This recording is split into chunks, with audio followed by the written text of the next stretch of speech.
Isso seria a minha próxima pergunta com relação às novas gerações, né? Nós sabemos do Dom Rafael, muito competente, e essa quantidade enorme de jovens dentro da Igreja Católica, fora dela. Eu tenho amigos, inclusive, que são protestantes e são monarquistas, tenho tantos outros. O que fazer? Como que nós poderíamos fazer? Podemos, por exemplo, pressionar que os deputados indiquem um novo referendo, o novo referendo tem data para acontecer, ou basta que os jovens façam encontros nas suas cidades, nos seus estados, sobre a monarquia? O que o senhor daria como conselho para os jovens que querem estudar mais sobre a monarquia e trabalhar em prol do retorno da monarquia? A primeira coisa é o seguinte: compreendo o Brasil. Compreendo que há dois Brasis. Um Brasil autêntico, real, honesto, que quer progredir, etc. Outro Brasil virtual, um Brasil da República, Brasil dessa crise política. E esses jovens, o que devem fazer? Devem compreender o seguinte: o futuro depende deles. E devem começar a se reunir, se articular, estudar, conhecer a doutrina monárquica, estudar quais são os princípios postos por Deus na criação, quais são a base de uma nação sadia, para depois, aos poucos, fazer com que uma verdadeira mancha de azeite vá penetrando na sociedade. A história nos mostra isso. Por exemplo, nós vimos um fato histórico muito marcante. Foi o fim da União Soviética. Em certo momento, o povo russo estava absolutamente farto do comunismo. O início do fim da União Soviética foi dia 1º de maio de 1989, quando naquele tempo, secretário do Partido Comunista Russo e presidente da República da União Soviética, Gorbachev, foi à Praça Vermelha participar dos festejos do Dia do Trabalho, no 1º de maio de 1889. Quando ele subiu no palanque, houve uma monumental vaia de todo o público que estava lá presente. E logo surgiram bandeiras da Rússia Imperial, póster com o quadro do Tsar, da Tsarina, do Tsarevich. O povo brasileiro que estava despertando para uma realidade e que queria o quê? Voltar à monarquia. A mesma coisa vai estar com o Brasil. O Brasil está farto da República. Estão começando a se perguntar: valeu a pena a República? E estão começando a procurar uma outra solução. Sócrates, o filósofo grego, uma vez os gregos perguntaram a ele o seguinte: o que nós devemos fazer para voltarmos a sermos felizes? Sócrates respondeu: façam aquilo que faziam quando eram felizes. Essa é a solução do Brasil.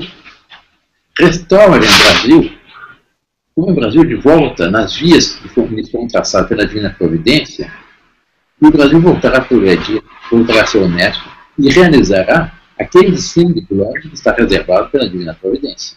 Essa é a realidade. É muito simples. Compreendo que isso depende exatamente de uma articulação e de uma ação. Nisso nós não podemos abstrair também da graça de Deus.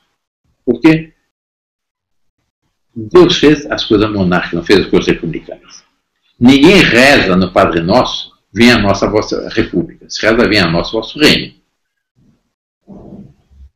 Se nós formos ver toda a obra de Deus na criação, toda ela sempre tem um princípio monárquico ordenativo. Deus que é mais amplo na criação, que é toda a mecânica celeste, os jogos de planetas, satélites, dos astros, etc. Se nós formos ver qual é o princípio ordenativo desse universo, é sempre o princípio monárquico ordenativo. Monárquico. Por exemplo, no nosso sistema planetário, o Sol é o rei. Nós vamos ver o que é menorzinho, um átomo. Qual é a estrutura interna de um átomo? É a micromonarquia. É um núcleo em torno do qual gravitam os elétrons. Nós vamos ver o reino animal, o reino vegetal, o reino mineral, sempre há um ponto ordenativo. O apóstolo Deus, ele é monarca, não é republicana. Imagine que começa uma Revolução Francesa no nosso sistema planetário. Vamos depor o Sol. latifundiário. Isso é um caos cósmico. O que acontece quando se modifica a estrutura interna de um átomo? Uma hecatombe nuclear, que é o princípio da bomba atômica. Essa é a realidade. A República é isso, uma bomba atômica. É uma hecatombe nuclear. Uma hecatombe. Bom, nós estamos rindo, mas é trágico. Estão destruindo o Brasil. Estão destruindo a nossa juventude. Só pensar que hoje em dia há normas do Ministério da Educação pelo qual não se deve mais ensinar tabuada, não se deve mais ensinar o beabá, não se pode corrigir um aluno, porque vai constrangê-lo, vai complexá-lo. Mas, atualmente estão querendo impor a ideologia de gênero. Não conseguiram fazer isso passar pelo Congresso Nacional, malandramente estão tentando fazer passar pelas câmaras municipais. Sim, no município, é um trabalho já assim. Veja o fenômeno interessante. Qual foi a reação do povo? Uma reação contra isso, popular e autêntica, como nunca se viu na história desse país. E o Muarama, no interior do Paraná, que o senhor bem conhece, houve uma reação na Câmara, na votação desse plano de educação municipal. As pessoas tomaram as galerias da Câmara Municipal e rezaram o Pai Nosso em coro. Rejeitaram essa desgraça que é a implantação da ideologia de gênero. Não foi só em Curitiba, em São Paulo foi a mesma coisa.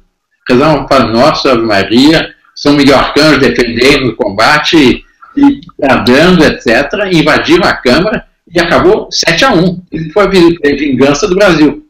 7-1. De algum modo a gente tem que se vingar. Sorocaba, assim, em várias cidades de São Paulo. Eu estou chegando no Nordeste, foi a mesma coisa. Eles conseguiram passar em alguns municípios que os vereadores nem sabiam que estavam votando. Não sabem o que é ideologia, nem o que é gênero.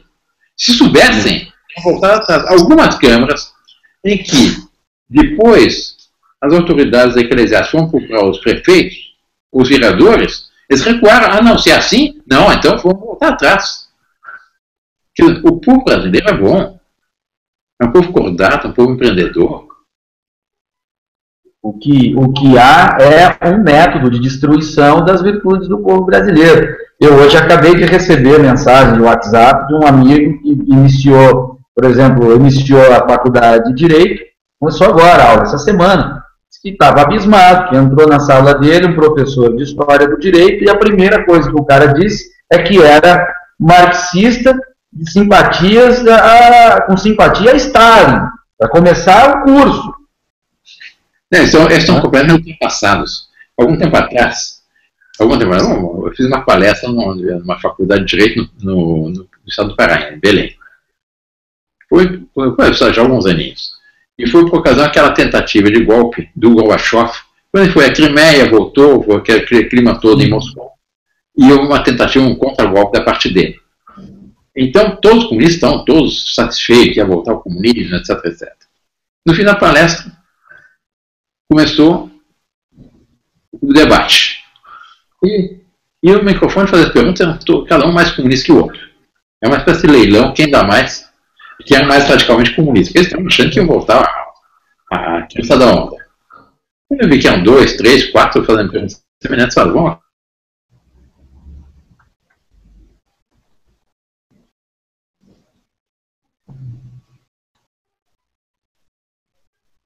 O que aconteceu, Alan? Somos vítimas aí de um golpe agora? Eu tô achando que o Dom Bertrand caiu lá. Vamos esperar ele retornar. Eu gostaria de, enquanto ele não retorna, Paulo, ouvir de você, que também é jovem como eu, apesar de eu já estar careca e ter cabelos brancos. O que você sugeriria para os jovens? Qual seria a sua sugestão para os jovens com relação a como fomentar o ideal monárquico? Primeiro, que você não consegue fomentar o que você não sabe. Você não consegue fomentar o que você não conhece. primeiro é preciso buscar, é preciso conhecer. As fontes ainda são poucas, mas estão crescendo. Eu vejo que há um novo movimento de jovens historiadores, um novo método, fazendo um resgate, dispensando, às vezes, fontes oficiais, fazendo um outro trabalho, vamos dizer assim, de inteligência, trazendo a verdade. Isso tem acontecido. A internet, com a disseminação de informações, um texto de um aqui, um artigo ali, vai chegando essa informação às pessoas, e a partir daí nós vamos ter algumas referências de estudo, e isso sim é que vai disseminar. Não é nada diferente, que eu estou falando, não é nada diferente do que eu ouvi o professor Olavo falar a respeito do resgate cultural do Brasil. O resgate da verdade sobre a monarquia está inserido nesse contexto. Sim. Nós vamos colocar a informação, né?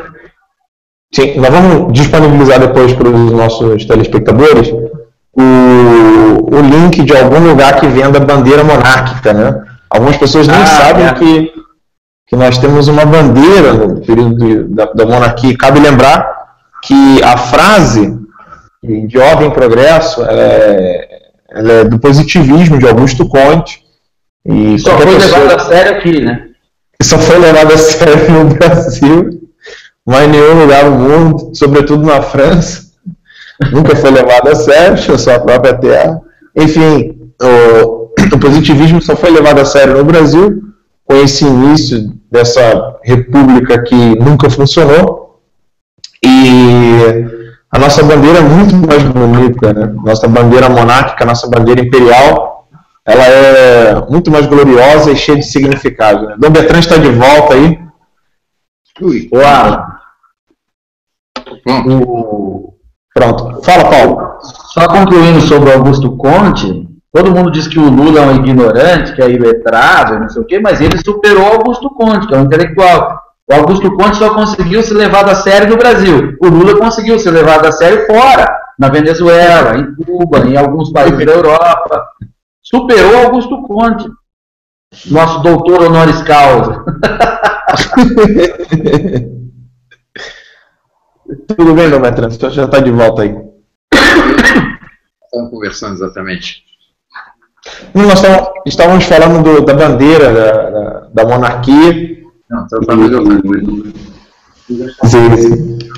E aí depois a gente falou do Augusto Conte. Mas o senhor pode continuar o que o senhor estava falando antes que a conexão tivesse interrompido, senhor. Então, Paulo, eu não recordo o que estava se tratando. Paulo? Peraí, eu estou com pigarro danado. A gente estava tratando aliás, melhor a gente tratar já do assunto que eu estou recebendo aqui, que interessa de momento. Como o senhor vê a crise da Dilma específica? O senhor acredita no impeachment da Dilma Rousseff? Se deve pedir impeachment? Eu não saberia responder. Eu acho que base legal para pedir impeachment há mais que suficiente. Sim. Porque o que está acontecendo nesse país, dizer que ninguém sabia de nada, parece a história dos 3 macacos, né? Um tem a boca fechada, o outro tem o olho fechado e o outro tem os olhos fechados, né? É impossível não saber. Pois quem foi chefe da Casa Civil, foi ministra de Minas, etc., como foi a Dilma depois, dizer que não sabia de nada. Sim. E diante disso, se ela não cai, isso pode estabelecer um caos institucional no país, né? Mais do que já está. Agora, por exemplo, eu não vejo como. Eu acho que pode despiorar. Mas eu insisto nesse ponto. Ou nós nos pomos inteiro para restaurar no Brasil o que era uma situação verdadeiramente cristã, verdadeiramente católica, ou não tem solução.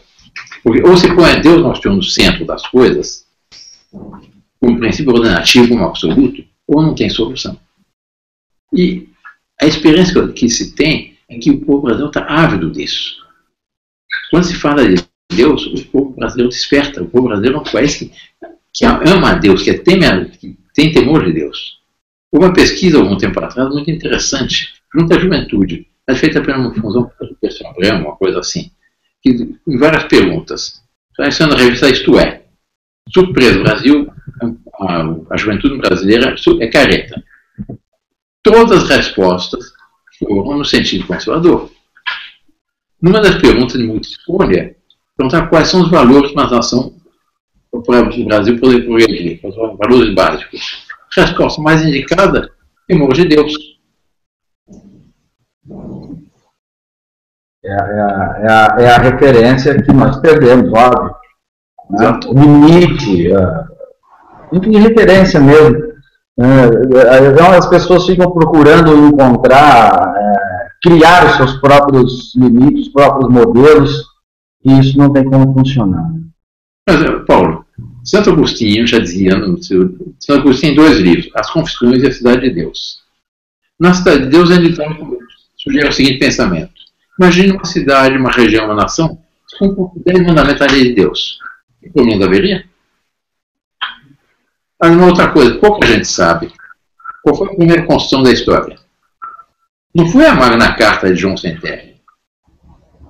Foi a construção de Santo Estevão da Hungria. É um bárbaro, um rei bárbaro, converteu-se à religião católica e estabeleceu como primeira construção da Hungria os 10 mandamentos da lei de Deus. Não precisa ser um calhamaço desse tamanho como a nossa construção atual. Depois, com uma pletora legislativa, tem uma estatística que de 1988, então, em vigor da atual Constituição até hoje, são quase 5 milhões de normas legislativas, em vários níveis. Se eles resolvessem qualquer coisa, nós seremos o país mais próximo do mundo. Mas basta que repetir 10 mandamentos da lei de Deus. Está tudo resolvido. E o trabalho para esse resgate é lento, né? Como é? O trabalho para esse resgate é lento, é um trabalho de apostolado praticamente. Não é tão lento, porque há uma coisa que nós não consideramos, Paulo, é que a República, a Revolução, essa tendência para o socialismo, vai a contrapelo da realidade. Basta ver essa reação extraordinária que está havendo no Brasil ultimamente contra a ideologia de gênero. Ninguém esperava uma coisa dessa. Quer dizer, nós esperávamos, porque nós acreditamos em Deus. Mas os políticos não esperavam isso. O governo federal não esperava isso, pois mandou para as câmaras municipais, não conseguiram aprovar. No Congresso, os deputados sabem, se aprovar uma barbaridade dessas, o povo depois não os reelege. Não pode voltar para baixo, é verdade. Sim, inclusive... Então, as municipais. Qual foi a consequência? Uma reação popular como não se podia, como eles não esperavam. Sim. Em todas as câmaras, estou chegando no Nordeste, na Paraíba, Pernambuco, Alagoas, Sergipe, Bahia, etc. Toda a parte onde houve reação, o povo, sobretudo os jovens, invadiram as câmaras municipais e exigiram que os vereadores não votassem.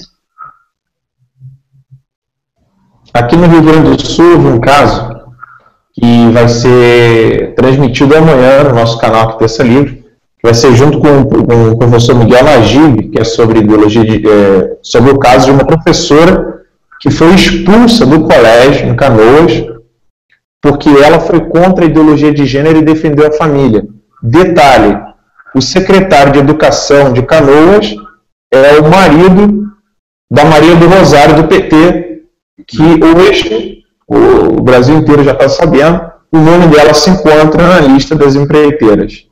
Ou seja, amanhã nós estaremos aqui com a professora Paula e o professor Miguel Najib e o Éder, e nós vamos tratar sobre isso, sobre essa questão da ideologia de gênero. Como? Foi muito bem escolhida. A escolha do Miguel Najib, para isso é muito boa. Sim, ele é estrela. E é um herói. Meu Deus do céu. Sim, sim. Muito bem, nosso Hangout já chega a 11 horas e 35 minutos da noite. Eu quero agradecer imensamente a Dom Bertrand, dizer que eu estou com muita saudade do senhor. Não estou mais no Rio, por isso que, por alguma eventual visita sua lá no Rio de Janeiro, eu não pude ir. Quero agradecer também ao Paulo, por estar aqui com a gente hoje, o Paulo Martins. Sempre que a gente pede para que ele esteja presente aqui no nosso canal Terça Livre, ele está presente. De um modo muito especial, quero agradecer ao seu Sepúlveda, que viabilizou isso aí para a gente. E esperamos também que o Sr. Sepúlveda possa fazer um hangout conosco, explicando ainda mais outros pontos mais específicos acerca da monarquia. E quero agradecer a todos vocês que estão nos assistindo. Clique aqui embaixo em gostei, divulga esse vídeo, leve esse vídeo a um amigo seu, para que a gente possa divulgar o quanto mais as verdades sobre como que nos tornamos uma república e por que a nossa república nunca deu certo e nunca vai dar certo. Deixa a palavra final aí para o Paulo e para o Dom Bertrand. Paulo, quer dar uma palavrinha final? Quero sim. Eu quero agradecer mais uma vez o convite, quero agradecer ao Dom Bertrand por nos conceder essa honra, o tempo, o seu conhecimento, e com a humildade que não é qualquer um que tem, assim, para falar com a gente simplesmente no nosso simples hangout de internet. Eu peço desculpa a todos que nos assistiram, eu fico um pouco nervoso para falar com o Dom Bertrand, sabe? De verdade. Tem gente que fica nervosa para falar com o Jô Soares lá. Por que eu não posso ficar nervoso para falar com o Dom Bertrand? Eu fico mesmo, entendeu? Fico tão nervoso quanto honrado, para dizer a verdade. E, enfim, estarei sempre à disposição de vocês. Dom Bertrand, quero muito que o senhor continue esse homem maravilhoso que com essa força, que não desiste nunca do Brasil, que roda esse país, palestrando, abrindo mentes, fazendo um trabalho de apostolado mesmo, que é de um valor imensurável. O senhor tem uma admiração de muitos brasileiros e vai ter sempre a minha admiração. Boa noite a vocês dois e viva o Imperador! Sim. Dom Bertrand, uma última palavrinha? As minhas palavras finais são, em primeiro lugar, se elogio que fizeram a minha, por conta de vocês. Sua opinião não é minha opinião. Mas, eu agradeço o Alan ter sido intermediário e agradeço muito ao Paulo e muita satisfação de revê-lo agora nesse hangout. Eu confesso que é o primeiro hangout que eu já participei, porque eu não sou desse mundo da cibernética, dos hangouts, etc. Mas a minha mensagem final qual seria? Acredite no Brasil. Confie que a divina providência venha com nossa pátria. Porque está nos planos de Deus que o Brasil venha a ser uma nação grande, forte, não tanto pelas forças armadas, mas pela força da fé de seu povo. O Brasil é um país que ama a Deus, um país abençoado por Nossa Senhora Aparecida, e é um país que tem um futuro promissor a ser realizado. E esse futuro nós devemos realizá-los. Os franceses têm uma expressão que eu gosto muito. L'histoire, on l'a fait ou on l'a subi. A história, a gente já faz ou a gente já padece. Façamos nós a história do nosso país, de nossa pátria. Façamos no Brasil aquele país maravilhoso com o qual todos nós sonhamos. Não há brasileiro que não sonhe com um Brasil próspero, com um Brasil unido, um Brasil que seja a grande família do povo brasileiro, a grande família destinada por Deus a um futuro glorioso. O Brasil, a terra de Santa Cruz, já nasceu desde sempre, desde a criação do mundo, com as bênçãos do Cruzeiro do Sul, foi descoberto pelas naus Cabral com a Cruz de Cristo. O primeiro monumento da nossa história foi uma Santa Cruz, no sul da Bahia, onde o Brasil foi, onde os portugueses embarcaram. Primeiro nome foi Ilha de Veracruz, depois Terra Santa Cruz. O Brasil é um país, e o Brasil tem as bênçãos de Nossa Senhora Aparecida. Confiamos que o futuro, Deus nos destina um futuro glorioso. E vamos lutar, vamos nos esforçar para que esse futuro se realize o quanto antes. E se realizará com toda certeza muito antes do que os inimigos da pátria pensam. Maravilha. Maravilha. Boa noite, pessoal. Fiquem com Deus. Até mais.